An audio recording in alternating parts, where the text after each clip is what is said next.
다 함께 경배와 찬양으로 2025년 8월 10일 성령 공동모제 부주 온유교회 주일 예배를 시작하시겠습니다.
행복해 하는지 그 사랑 얼마나 크고 놀라운지를 그 사랑 얼마나 나를 감격하게 하는 그 사랑 얼마나 아름다운지 그 사랑 얼마나 아름다운지 그 사랑 얼마나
우리 하나님이여 우리를 구원하사 여러 나라로부터 모으시고 우리가 주의 거룩하신 이름을 감사하며 주의 영예를 찬양하게 하소서.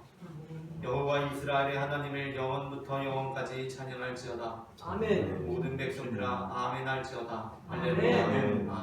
아멘. 인류의 역사를 주관하시는 하나님 아버지, 대한민국을 사랑하여 주셔서 주님께서 이 땅의 주인이 되어 주시고 이 나라가 하나님의 은혜로 열방 가운데 빛이 되는 나라가 되게 하여 주시는 은혜를 감사드립니다. 아멘. 하나님께서는 우리 민족이 국권을 잃고 신음하며 괴로워할 때에 이 백성의 기도를 들으시고 어깨에 메인 무거운 멍에와 고통의 사슬을 풀어주셨습니다. 아멘. 신사참배와 우상숭배의 치욕에서 벗어나게 하시고 자유롭게 하나님만 섬기며 예배할 수 있는 길도 열어주셨습니다. 아멘. 이 나라에 베풀어 주시는 은혜에 감사드리며 예수님의 이름으로 기원하옵나이다. 아멘.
때로 저희는 세상 것을 위하여 무더기를 무릅쓰고 일하였습니다. 그러나 우리는 하나님 나라와 주님의 영광을 위하여 땀 흘리는 데에는 인색했습니다. 용서하여 주옵소서. 하나님께로부터 나는 모든 풍요와 은혜를 망각하고 불평하고 원망했던 어리석음을 용서해 주옵소서. 예수님의 이름으로 이 고백의 기도를 드립니다. 아멘. 이 시간 우리의 죄를 사하시는 주님의 용서의 말씀을 받으시겠습니다. 내가 회초리로 그들의 죄를 다스리며 채찍으로 그들의 죄악을 벌하리로다. 그러나 나의 인자함을 그에게서 다 거두지는 아니하며 나의 성실함도 패하지 아니하며 내 언약을 깨뜨리지 아니하고 내 입술에서 낸 것은 변하지 아니하리로다. 아멘. 다 함께 교독문 60번 시편 139편을 교독하시겠습니다. 여호와여 주께서 나를 살펴보셨으므로 나를 아시나이다. 주께서 내가 앉고 일어섬을 하시고 멀리서도 나의 생각을 밝히게 하시오며 나의 모든 길과 내가 눕는 것을 살펴보셨으므로 나의 모든 행위를 익히 아시오니 여호와여 내 형의 말을 알지 못하시는 것이 하나도 없으시니이다. 내가 주의 영을 떠나 어디로 가며 주의 앞에서 어디로 피하리이까. 내가 하늘에 올라갈지라도 거기 계시며 수월에 내 다리를 펼지라도 거기 계시니이다. 내가 새벽 날개를 치며 바다 끝에 가서 거주할지라도 거기서도 주의 손이 나를 인도하시며 주의 오른손이 나를 붙드시리이다. 하나님이여 나를 살피사 내 마음을 아시며 나를 시험하사 내 뜻을 아옵소서. 내게 무슨 악한 행위가 있나 보시고 나를 영원한 길로 인도하소서. 아멘. 다 함께 사도신경으로 우리의 신앙을 고백하시겠습니다. 전능하사 천대를 만드신 하나님 아버지를 내가 믿사오며 그의 아들 우리 주 예수 그리스도를 믿사오니 이는 성령으로 잉태하사 공동정녀 마리아에게 나시고 본디오 빌라도에게 고난을 받으사 십자가에 못 박혀 죽으시고 장사한 지 사흘 만에 죽은 자 가운데서 다시 살아나시며 하늘에 오르사 전능하신 하나님 우편에 앉아 계시다가 저리로서 산자와 죽은 자를 심판하러 오시리라. 성령을 믿사오며 거룩한 공의와 성부가 서로 교통하는 것과 죄를 사하여 주시는 것과 몸이 다시 사는 것과 영원히 사는 것을 믿사옵나이다. 아멘.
하나님 감사합니다. 한 주간도 안전하게 인도해 주시고 주일에 예배의 자리로 나올 수 있도록 인도해 주심을 감사드립니다. 아멘. 우리가 지난주에 새 언약의 일꾼으로 살았는지 돌아봅니다.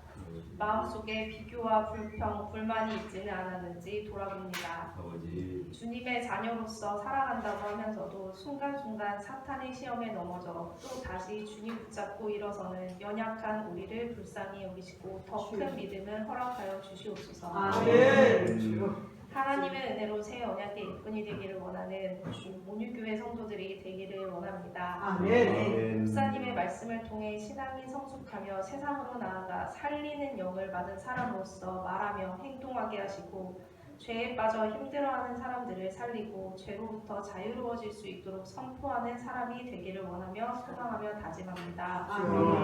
온유교회가 120성도 12선교사를 위해 더 뜨겁게 기도하며 더 열심히 강구하게 하시어 이 시대에 하나님께서 사용하실 교회로 믿음의 용사들로 훈련되는 성령 충만한 교회가 되게 하여 주시옵소서. 아멘. 목사님을 비롯한 온유교회 성도님들의 마음과 가정에 화평으로 찾아오신 예수님과 잘 교제하여 성령의 열매를 맺는 우리 교회가 되게 하여 주시옵소서. 아멘. 오늘도 예배 중에 우리에게 찾아오셔서 위로가 필요한 성도들에게는 위로를, 격려가 필요한 성도에게는 격려를, 사랑이 필요한 성도에게는 사랑을 목사님 말씀을 통해 느끼게 하시고 각자 필요한 것들을 풍족하게 채워 주시옵소서. 아멘. 오늘 예배를 드리고 세상으로 나아갈 때 그 발걸음이 가볍게 하시고 그리스도의 향기를 내며 선한 영향력을 끼치는 한 사람 한 사람이 되기를 기도합니다. 아멘. 감사합니다. 사랑합니다. 예수님의 이름으로 기도합니다. 아멘.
7장 1절 말씀입니다.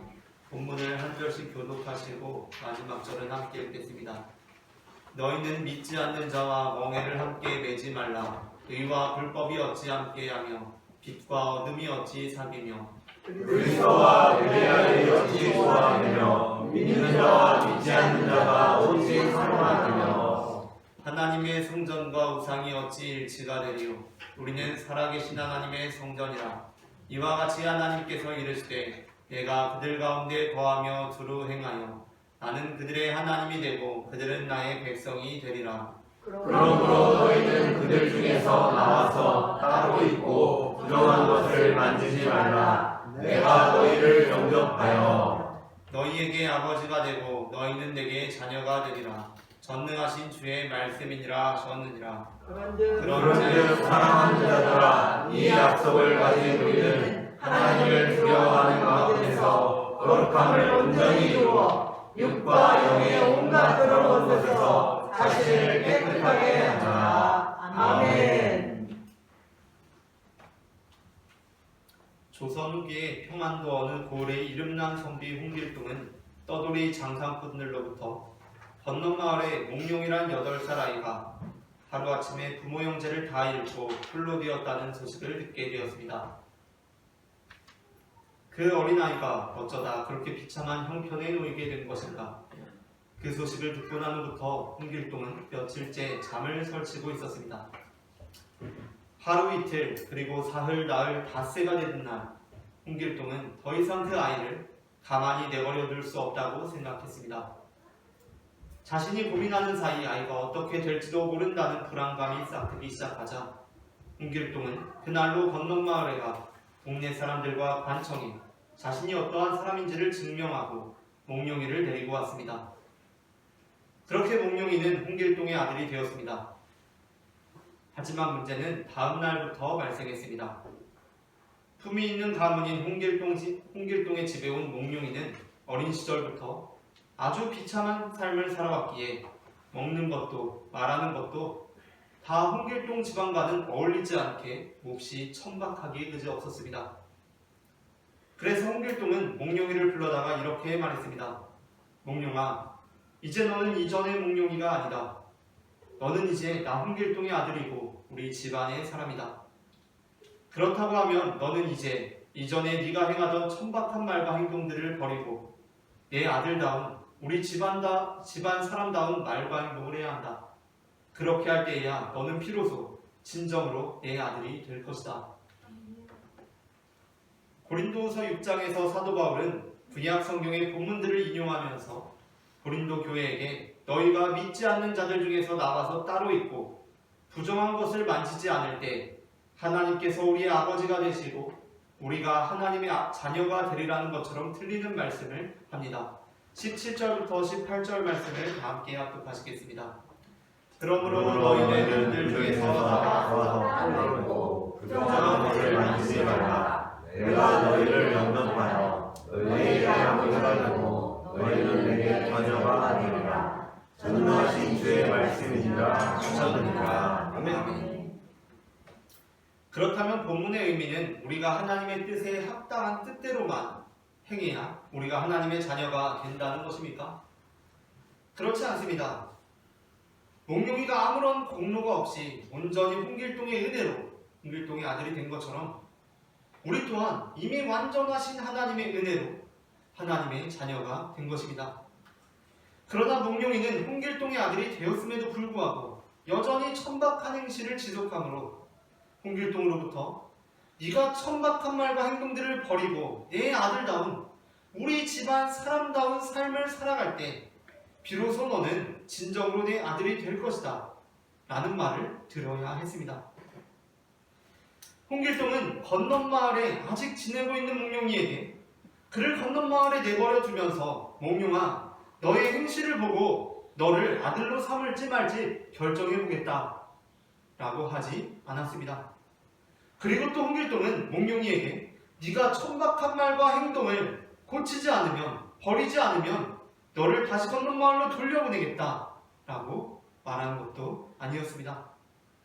이 말의 의도, 즉 네가 천박하는 말과 행동들을 버릴 때 비로소 친정 내 아들이 되리라 라는 그 말의 의도는 말 그대로 몽룡이는 자신의 공로가 아니라 온전히 홍길동의 은혜로 이미 홍길동의 아들이 되었지만 이제 홍길동의 아들이 되었다면 이전의 천박한 행실을 끊고 홍길동의 아들답게 행할 때 비로소 진정으로 홍길동의 아들이 된다는 것입니다. 사도 바울의 말씀 역시 마찬가지입니다. 우리는 아무런 공로 없이 이미 온전하신 하나님의 은혜로 하나님의 자녀가 되었습니다.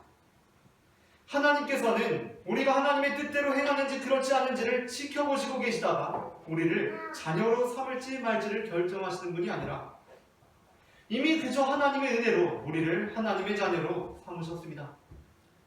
심지어 하나님께서는 우리가 하나님의 뜻대로 행하지 않는다고 해서 우리를 버리지도 않으십니다. 다만 사도 바울의 메시지는 무엇입니까? 그것은 우리는 이미 하나님의 은혜로 하나님의 자녀가 되었지만 우리가 하나님의 뜻대로 행하게 될 때 우리는 비로소 진정으로 하나님의 자녀가 된다는 것입니다. 오늘 우리는 너희는 내 자녀가 되리라 라는 제목의 설교를 나눕니다. 제목을 제가 먼저 읽으면 따라 읽는 식으로 두 번 읽어보겠습니다. 너희는 내게 자녀가 되리라. 너희는 내게 자녀가 되리라. 너희는 내게 자녀가 되리라. 너희는 내게 자녀가 되리라. 전해지는 말씀을 통하여서 하나님의 자녀된 우리가 진정으로 하나님의 자녀가 되기 위해서 어떠한 삶을 살아야 하는지 알아보고 우리가 영혼의 구원을 받는다는 의미에서만 하나님의 자녀가 되는 것이 아니라 전인격적인 구원을 이루어 진정한 하나님의 자녀가 되기를 소망합니다. 그렇다면 우리는 하나님의 진정한 자녀가 되기 위해 어떻게 해야 합니까? 먼저 첫째 함께 읽겠습니다. 첫째, 우리는 우리가 살던 불법의 문화로부터 나와야 합니다. 고린도후서 6장 17절 말씀을 다 함께 합독하시겠습니다. 그러므로 너희는 그들 중에서 나와서 따로 있고 부정한 것을 만지지 말라. 아멘. 이사야는 52장에서 하나님의 성전 예루살렘의 회복을 예언하면서 이스라엘 백성들, 특별히 성전의 기구를 다루도록 거룩하게 구별된 자들에게 이렇게 말씀했습니다. 11절 말씀을 다 함께 합독하시겠습니다.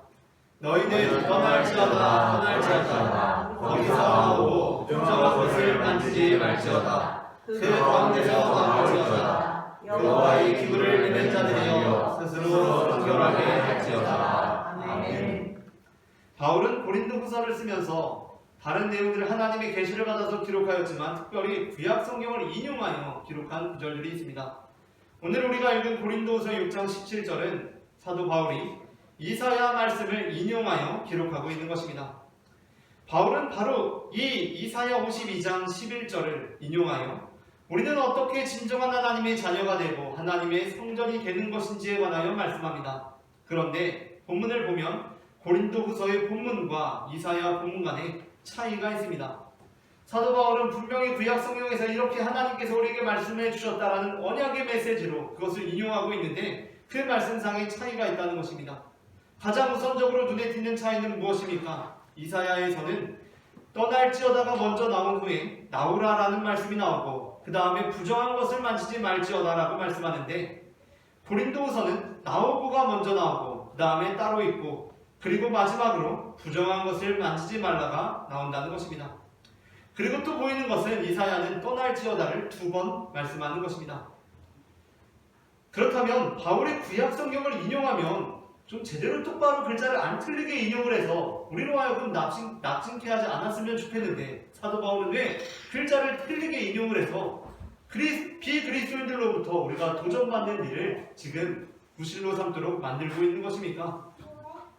그 이유는 우리가 읽고 있는 개역개정 성경은 히브리어 성경을 직역한 성경이고 바울은 고린도후서를 쓰면서 히브리어 성경이 아니라 히브리어가 라틴어로 번역된 일명 70인역 성경을 보고 있기 때문이었습니다.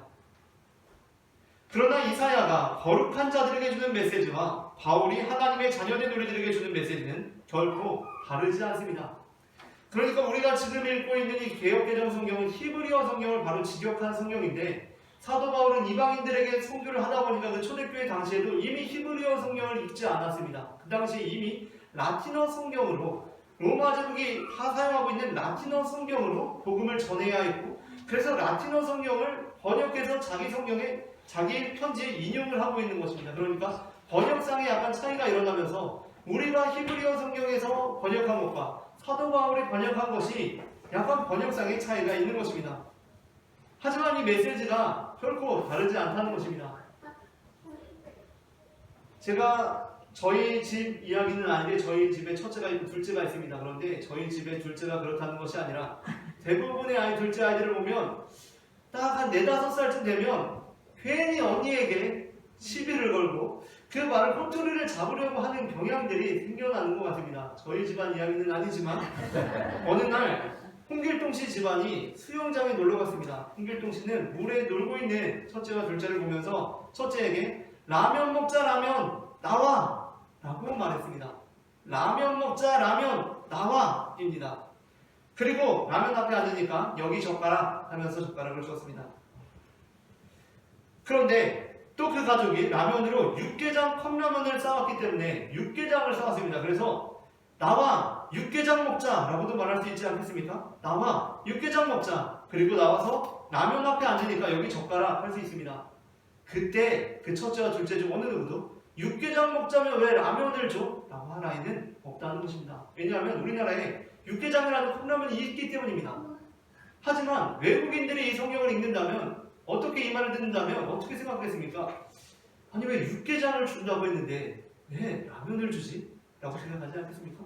우리나라에는 육개장이라는 유명한 라면이 있으니까 육개장이 라면인지 알지만 이 문화에 익숙하지 않은 사람들은 도대체 왜 육개장을 준다고 했는데 왜 라면을 주고 그것을 왜 아무 거리낌 없이 받아먹고 있는지가 이해가 되지 않는 것입니다. 그러니까 이 차이는 전혀 문제가 되지 않은 차이인데도 불구하고 어떠한 사람들은 성경에서 무슨 큰 오류라도 발견한 것처럼 분명히 두 번 말했는데 한 번 말하고 있어. 분명히 이 말이 먼저 나왔는데 왜 저 말을 먼저 하지? 라고 주장한다는 것입니다. 실제로 바울은 이방인 전도를 하기 위해 라틴어 성경을 인용하다 보니까 이사야에서 우리 성경으로는 두 번째로 기록되어 있는 나우라라는 동사를 맨 앞으로 옮겨 적었습니다.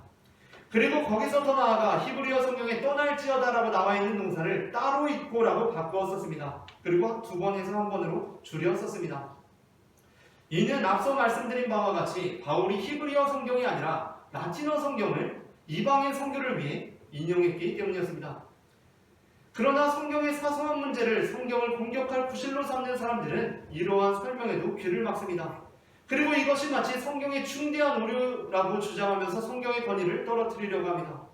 그런 사람들은 수영장에 놀러간 홍길동 가족의 첫째가 아빠가 라면 먹자 라면 나와 라고 말한 것을 듣고 동생에게 야 나와 아빠가 육개장 먹으래 라고 한 것에 대해서 언니 그게 무슨 소리야? 아빠는 분명히 라면 먹자 라면 나와 라고 했어. 절대 나와 육개장 먹으라고 말 안 했다고 라고 실제로 둘째들이 시비를 겁니다. 그렇게 시비를 거는 그 아주 어린 둘째의 모습을 닮아있다는 것입니다. 아빠가 라면 먹자 라면 나와 라고 해서 동생에게 야 나와 아빠가 육개장 먹으래 라고 했더니 아빠가 언제 나와 육개장 먹으래 라고 했는데 아빠는 분명 라면 먹자 라면 나와 라고 했어 라고 들이대는 것입니다. 이제 신앙의 연륜이 5학년이 다 된 우리는 6살 동생의 말도 안 되는 억지에 어떻게 반응해야 하겠습니까? 그저 그 아이가 성경의 깊은 의미를 알게 된 아이까지 성장하기를 바랄 뿐입니다. 그러므로 우리는 고린도후서 본문에서 바울이 이사야 본문을 그대로 인용하지 않은 것을 문제 삼기보다는 바울이 이미 하나님의 성전된 우리가 어떠한 삶을 살아감으로 진정한 하나님의 자녀가 되는지에 관하여 말씀한 것에 주목해야 합니다. 그중 맨 처음으로 언급되고 있는 것이 우리가 살던 불법의 문화로부터 나와야 한다는 것입니다. 물론 우리는 이미 불법의 땅으로부터 나온 사람들입니다. 하나님께서는 그저 하나님의 은혜로 우리를 그 땅으로부터 나오게 하셨습니다. 그러나 그렇다고 해서 모든 것이 해결된 것은 아닙니다. 우리는 이미 그 땅으로부터 벗어났지만 여전히 그 문화가 우리의 발목을 붙잡고 있기에 우리는 이제 우리의 발목을 붙잡고 있는 이 문화라는 바로 이 불법의 땅에서 뜬 흙으로 만든 모래주머니까지 떨쳐버려야 하는 것입니다. 애굽에서 종살이를 하던 이스라엘 족속들을 애굽으로부터 탈출시키신 것은 온전한 하나님의 능력과 하나님의 은혜로 가능한 것이었습니다. 엄청난 노동력을 제공하는 이스라엘 족속을 절대로 내보내지 않으려고 하는 바로를 10가지 재앙으로 떨쳐내고, 그리고 또 애굽의 군대가 뒤쫓아오는 상황 속에서 맞닥뜨린 홍해를 갈라내면서 그 모든 우여곡절을 뚫고 애굽 땅으로부터 이스라엘 족속이 탈출한 것은 전적인 하나님의 은혜로 이루어진 것이었습니다. 그러므로 이스라엘 족속이 애굽으로부터 탈출한 사건은 우리의 영혼이 하나님의 은혜로 구원을 받은 말씀과 연결되는 것입니다. 하지만 그렇다고 해서 애굽에서 나온 이스라엘 족속이 이전에 종살이하던 버릇을 애굽 땅에 다 버려두고 올 수 있었습니까? 그렇지 않았습니다. 이스라엘 족속들의 발은 이미 오래전에 애굽 땅으로부터 떠나왔지만 여전히 그들의 발목에는 애굽의 흙으로 채운 모래주머니가 매달려 있는 것입니다. 그래서 이들이 애굽에로부터 탈출하고 홍해를 건넜음에도 불구하고 행했던 일이 무엇입니까? 여전히 원망하고 불평하고 차라리 애굽에서 종살이할 때가 좋았는데 낙담하고 포기하려고 했으며 심지어 우상 숭배까지 이들은 여전히 천박한 행실을 버리지 못하고 있었던 것이었습니다.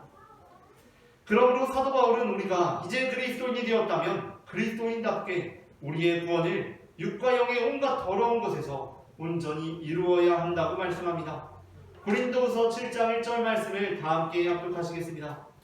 그런즉 사랑하는 자들아, 이 약속을 가진 우리는 하나님을 두려워하는 가운데서 거룩함을 온전히 이루어 육과 영의 온갖 더러운 것에서 자신을 깨끗하게 하자. 아멘. 우리의 영혼은 이미 주님의 은혜로 구원을 받았습니다. 불법의 땅으로부터 이미 떠나왔습니다. 그러나 우리의 육신이 악함으로 늘 넘어지고 실수합니다. 그 애굽 땅의 흙으로 채운 모래주머니가 여전히 우리의 발목을 붙들고 있는 것입니다. 그 불법의 문화가 여전히 우리에게 영향력을 행사하고 있습니다. 그러므로 우리는 지금도 날마다 우리에게 족쇄를 채우는 불법의 문화로부터 떠나 나와야 됩니다. 하나님께서 이스라엘 족속들에게 원하셨던 감사와 믿음은 우리로 하여금 불법의 문화로부터 나오게 하는 유일한 덕목들이 될 수 있습니다. 다음으로 둘째 함께 읽겠습니다. 둘째, 우리는 우리가 물리쳐야 하는 어둠과 따로 있어야 합니다. 고린도후서 6장 17절의 두 번째 부분까지를 제가 읽겠습니다. 그러므로 너희는 그들 중에서 나와서 따로 있고. 아멘. 다시 한번 합독하시겠습니다. 그러므로 너희는 그들 중에서 나와서 따로 있고. 아멘. 그리스도인은 세상으로부터 벗어나서 속세를 떠나서 사는 사람들이 아닙니다. 예수님께서는 우리를 세상의 빛으로 부르셨습니다. 마태복음 5장 14절 말씀을 다 함께 합독하시겠습니다. 너희는 세상의 빛이라. 아멘.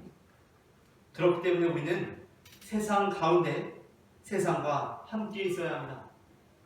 어두운 가운데의 등대처럼 밤하늘의 별처럼 빛나는 존재들이 되어야 합니다. 그런데 그렇다고 하니 적지 않은 그리스도인들이 밤하늘에 떠있고 어두운 가운데 살아가고 있는데 그들과 너무 잘 어우러져서 별의 역할을 잃어버리고 등대의 역할을 상실하고 똑같이 어둡게 되어버렸습니다.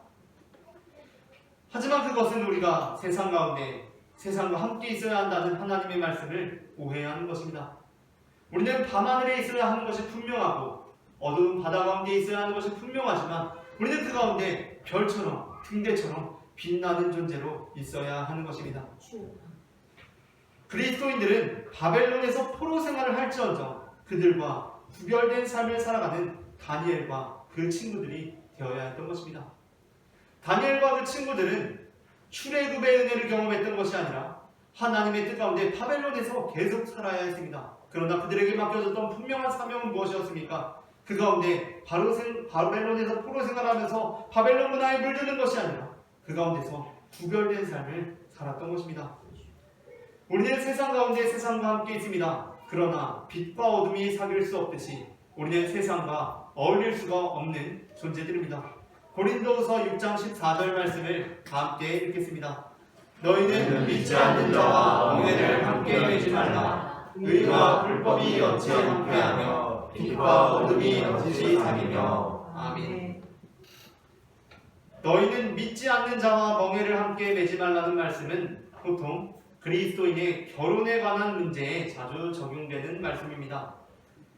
대부분의 신앙의 선배들은 아직은 결혼하지 않은 어떤 결혼하는 후배를 바라보면서 만일 그 후배가 믿지 않는 자와 결혼을 하려고 하면 이 본문을 들어서 그 결혼을 다시 한번 신중하게 생각해 볼 것을 권면합니다.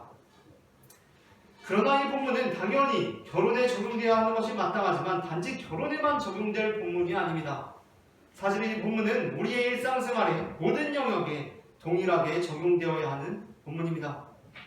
신명기 22장에서 하나님께서는 이스라엘 족속들에게 소와 나귀에게 한 멍에를 메어서 밭을 갈지 말라고 말씀하셨습니다. 10절 말씀을 다 함께 합독하시겠습니다. 너는 소와 나귀를 결의하여 갈지 말며. 아멘. 하나님께서는 왜 소와 나귀를 결의하여 소와 나귀에게 같은 멍에를 지어서 논을 갈라 밭을 갈지 말라라고 말씀하신 것입니까? 하나님께서는 고대 근동의 다른 이방 신들과 같이 이들에게 물질적인 풍요로움을 주기 위해서 농사를 어떻게 하면 잘 지을 수 있는지 농사하는 법을 가르쳐주고 있는 것입니까? 그보다도 이 말씀은 우리가 신앙인으로서 어떻게 살아가야 하는지에 대한 의미를 담고 있습니다. 너는 소와 나귀를 결의하여 갈지 말며 라는 그 이유는 그렇게 될 때 소의 능력이 나귀에 의해서 상쇄되기 때문입니다. 소는 나귀라는 동물보다 본질적으로 본능적으로 원래 훨씬 힘도 세고 보폭도 큰 동물입니다. 그러니까 소는 사실 나귀하고는 비교할 수가 없을 정도의 힘과 능력을 가지고 있는 엄청난 존재라는 것입니다. 그런데 소가 나귀와 한 멍에를 메고 갈기 시작하면 나귀는 소의 도움을 받을지 모르겠으나 소는 나귀에게 보조를 맞추느라 그 힘이며 보폭이 줄어들게 된다는 것입니다. 소와 나귀가 같이 밭을 가게 되면 소는 나귀에게 보조를 맞추게 되어 있습니다. 그렇게 될 때 소는 마치 자기 몸에 수백 배까지 튀어오를 수 있는 벼룩이 유리천장에 갇혀서 생활을 하다 보면 그 점프력이 줄어들게 되는 것처럼 소가 점점 나귀처럼 길들여지게 되는 것입니다. 아니 그러면 목사님, 우리가 가진 힘을 나귀에게 나눠주고 우리가 스스로 낮추어서 나귀와 함께해야 하는 것 아닙니까? 물론 우리가 세상에 빗댄 사명을 감당할 때 우리는 소로서 나귀를 도울 수 있어야 합니다. 그러나 그때에도 우리는 소로서 도와야 하기 때문에 우리는 늘 우리가 소라는 것을 기억해야 한다는 것입니다. 절대로 소인 우리가 나귀에게 길들여져서는 안 된다는 것입니다. 우리의 목표는 우리가 나귀와 함께 멍에를 메어줘서 그 나귀도 소처럼 되게 만드는 것이지 우리가 나귀처럼 길들여지는 것이 아닙니다. 그러므로 사도 바울은 우리가 이제 그리스도인이 되었다면 그리스도인답게 육과 영의 온갖 더러운 것에서 자신을 깨끗하게 해야 한다고 말씀합니다. 고린도후서 7장 1절 말씀을 다 함께 합독하시겠습니다. 그러지 사랑하는 자들아, 이 약속을 가진 우리는 하나님을 두려워하는 가운데서 거룩함을 온전히 이루어 육과 영의 온갖 더러운 것에서 자신을 깨끗하게 하자. 아멘. 우리는 세상 가운데 살아가는 사람들입니다. 하지만 그렇다고 해서 세상과 똑같이 살아가는 사람들이거나 세상에 길들여지는 사람들이 아닙니다. 오히려 우리는 세상과 구별되어 세상의 다른 모습을 보여줌으로써 세상으로 하여금 우리를 닮아가게 만드는 사람들입니다. 나귀가 우리에게 같은 멍에를 매자고 할 때 우리는 우리가 소로서 그들과 다름을 분명하게 보여줄 수 있어야 합니다. 우리는 세상과 결코 같은 멍에를 매지 않고 세상은 우리와 결코 같은 멍에를 맬 수 없는 존재가 되어야 합니다. 마지막으로 셋째 함께 읽겠습니다. 셋째, 우리는 우리와 어울리지 않는 벨리알에게는 관심조차 주지 말아야 합니다. 고린도서 6장 17절의 세 번째 부분까지 함께 읽도록 하겠습니다. 그러므로 너희는 그들 중에서 나가서 따로 있고 부정한 것을 만지지 말라. 아멘. 우리는 부정한 것에 대하여 마음 놓고 살아가는 시대를 살아가고 있습니다. 하나님께서는 베드로에게 부정한 음식들에 관하여 말씀하시면서 하나님께서 깨끗하게 하신 것을 네가 속되다고 하지 말라고 말씀하셨습니다. 그래서 우리는 어느 음식이나 먹는 데에 거리낌이 없습니다. 그리고 또 예수님께서는 율법에 의하면 만져서는 안 되는 부정한 병에 든 사람들을 만지시면서 그들을 치유하신 분이셨습니다. 그래서 우리는 어떠한 것을 만짐에도 거리낌이 없습니다. 그런데 그것을 넘어서서 우리는 우리가 관심 갖지 않아야 하는 어떠한 내용들에 대해서 관심을 갖고 그것에 다가가는 것에 대해서도 조금도 조심성이 없습니다. 하지만 우리는 예수님께서 멸망에 가증한 것으로부터 도망치라고 말씀하셨음을 기억해야 합니다. 마태복음 24장 15절부터 16절입니다. 다 함께 본문을 합독하시겠습니다. 그러므로 너희가 선지자 다니엘이 말한다. 멸망에 가증한 것이 거룩한 곳에 선 것을 보거든 읽는 자는 깨달을지처 그때에 유대에 있는 자들은 산으로 도망할지어다. 아멘. 여기서 가증한 것은 부정한 것과 밀접한 관련이 있습니다. 레위기 11장에서 부정함은 가증함과 교차되어 사용됩니다. 7절부터 11절 말씀을 다 함께 교독하시겠습니다.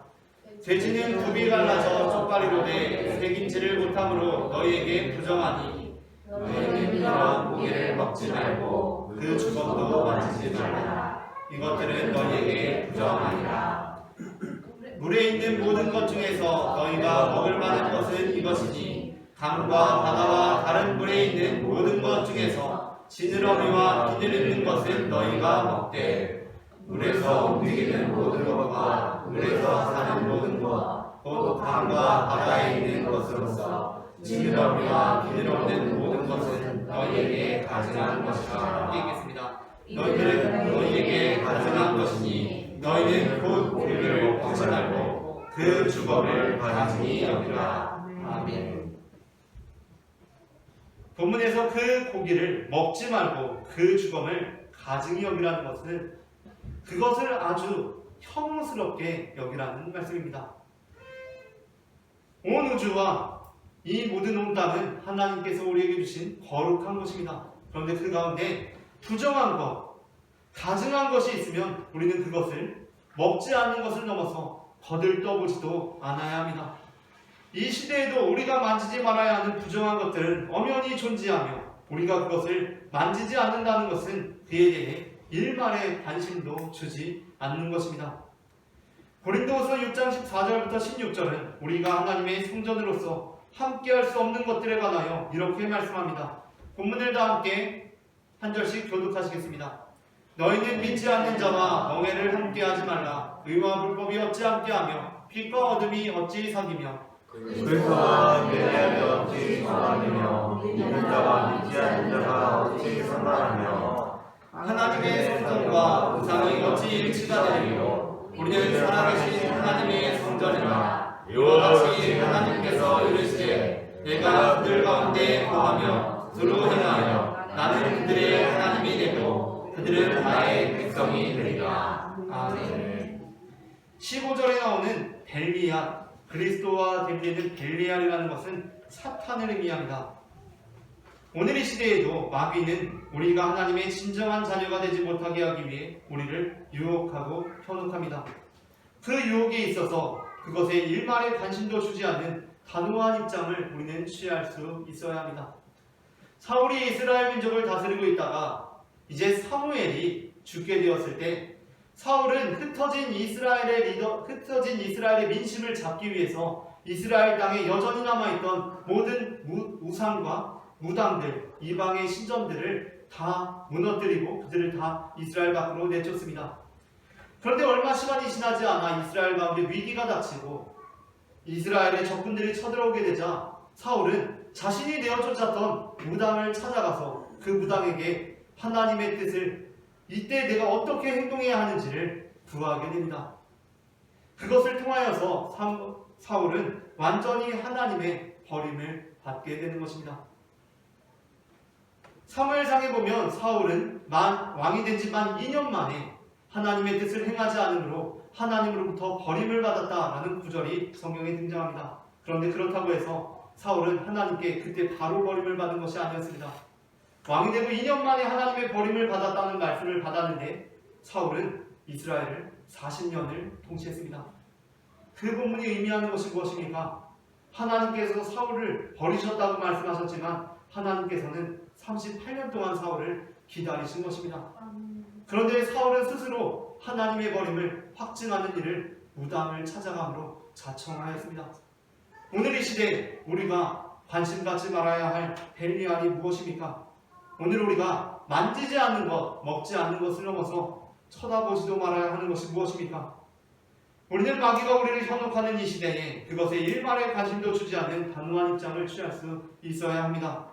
말씀을 마칩니다. 온전하신 하나님의 은혜로 하나님의 자녀가 된 우리는 우리가 살던 불법의 문화로 나옴으로써 우리가 물리쳐야 하는 어둠과 따로 있음으로써 우리와 어울리지 않는 벨리알에게는 관심조차 주지 않음으로써 하나님의 진정한 자녀가 됩니다. 우리 모두 하나님의 진정한 자녀가 되어 하나님께 영광 돌리는 자녀가 되기를 소망합니다. 함께 기도하시겠습니다. 사랑의 주님 은혜를 감사합니다. 죄악의 땅 가운데 있는 우리를 아무런 자격도 없이 하나님의 자녀로 삼아주시니 은혜를 감사합니다. 그러나 주님, 우리가 주님의 뜻을 따라 살아갈 때 우리의 심령 가운데 여전히 주님의 뜻에 합당하지 못한 불법의 문화들이 자리하고 있음을 보게 됩니다. 주님, 이제 우리가 우상의 땅으로부터 떠나 나온 것처럼 우리의 육과 영이 모두 우상의 영향력으로부터 벗어나 온전히 하나님의 자녀답게, 진정한 자녀답게 살아갈 수 있도록 도와주시옵소서. 아멘. 사랑의 주 예수 그리스도의 이름으로 기도합니다. 아멘. 다 함께 사랑하는 나의 아버지 찬송하시면서 응원하시겠습니다.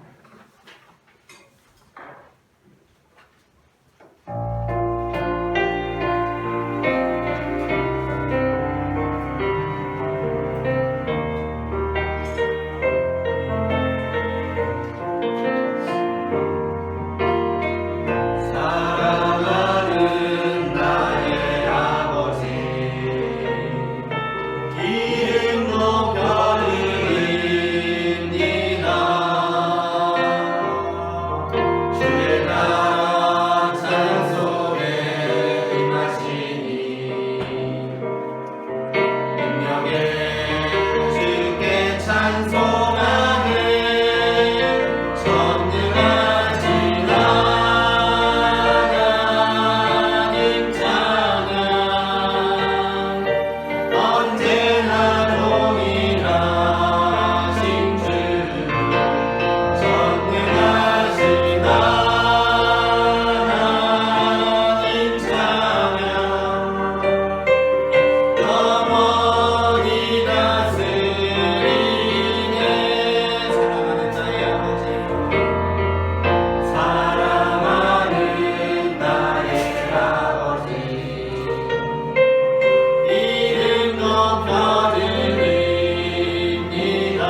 기도합니다. 지난 한 주간도 하나님께서 우리의 삶을 인도하여 주셔서 주여. 우리가 이렇게 주님의 앞에 나와 예배할 수 있음을 고백합니다. 아멘. 시작되는 한 주간도 온전히 주님만을 의지하오니 주여. 주님께서 우리의 선한 목자가 되어 주셔서 우리가 주님으로부터만 영혼의 꼴을 얻는 삶을 살아갈 수 있도록 도와주시옵소서. 아멘. 이 시간 주님 앞에 거룩한 예물을 드린 손길들이 있습니다. 주여. 드린 손길들 축복하여 주시고 주여. 또한 이 예물이 사용되는 곳마다 하나님의 나라가 이루어지게 하시며 아멘. 드린 손길들 가운데 부어주시는 주님의 축복과 은혜가 그 우리의 삶에 차고도 넘쳐 우리의 이웃들에게, 동료들에게, 친구들에게, 가족들에게까지 흘러갈 수 있도록 역사하여 주시옵소서. 아멘. 사랑의 주 예수 그리스도의 이름으로 기도합니다. 아멘. 아멘. 이 시간에는 우리에게 생명을 주시는 주님의 몸과 피를 받으시겠습니다.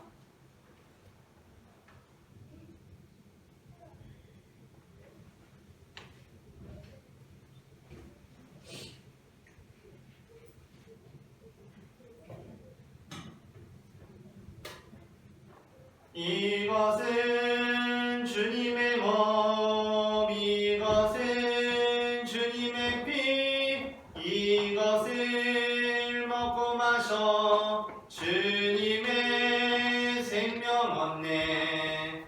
이 떡을 받습니다. 이 잔을 받습니다. 주님을 사랑해요.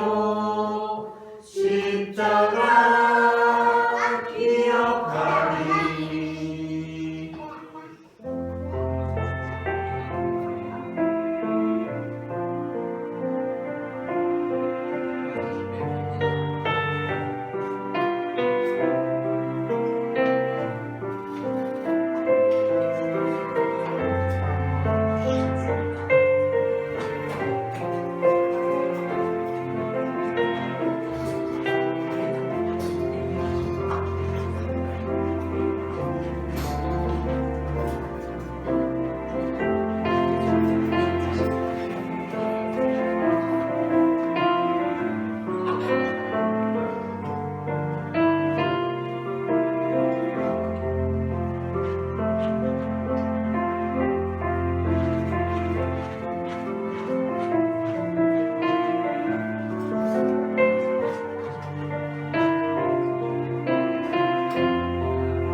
우리에게 생명의 몸과 피를 되어신 주님께 감사하며 다 함께 기도하시겠습니다. 우리를 위해 생명을 주시는 하나님 아버지, 이 거룩한 시기에 감사드리며 성령의 은혜 안에서 새 사람이 되어 하늘나라가 이 땅 위에 임할 때까지 그리스도의 증인으로 살게 하여 주옵소서. 우리 주 예수 그리스도의 이름으로 기도합니다. 아멘. 다 함께 평화의 인사 나누시겠습니다. 주님의 평화가 함께 하시기를 바랍니다. 주님의 평화가 함께하시기를 오늘 저희 온유교회에 처음 나오신 성도님들이 계십니다. 다 함께 환영하시면서 박수하시겠습니다.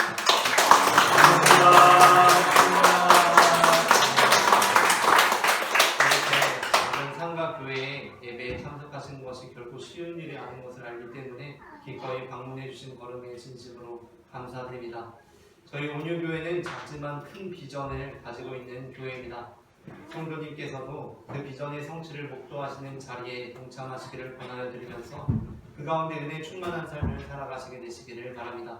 또한 비록 오늘 하루만일지라도 주 안에서 이미 한 형제자매인 우리가 정겨운 친교와 성령의 교제를 나누는 공동 식사 자리에 초대합니다. 저희 교회 예배 후 주보에 기재되어 있는 바와 같이 음식점으로 이동하여 식사합니다. 자세한 안내는 예배 후에 이전희 장로님께서 해주시겠습니다. 다 함께 일어나셔서 찬송가 620장 여기에 보이는 1절 찬송하시고요. 야유회가 다음 주일 예배 후에 빈스터담에서 있습니다. 야유회가 다음 주일 예배 후에 빈스터담에서 있습니다. 다 함께 찬송하시겠습니다.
예수께서 이르시되 너희는 가서 모든 민족을 제자로 삼아 아버지와 아들과 성령의 이름으로 세례를 베풀고 내가 너희에게 분부한 모든 것을 가르쳐 지키게 하라. 볼지어다 내가 세상 끝날까지 너희와 항상 함께 있으리라. 아멘. 이제는 우리 주 예수 그리스도의 은혜와 하나님 아버지의 사랑과 성령님의 인도하심이 하나님의 뜻대로 행함으로 진정한 하나님의 자녀가 되기를 소망하는 모든 성도들의 삶 가운데 지금부터 영원토록 함께 하시기를 간절히 축원하옵나이다. 아멘. 아멘.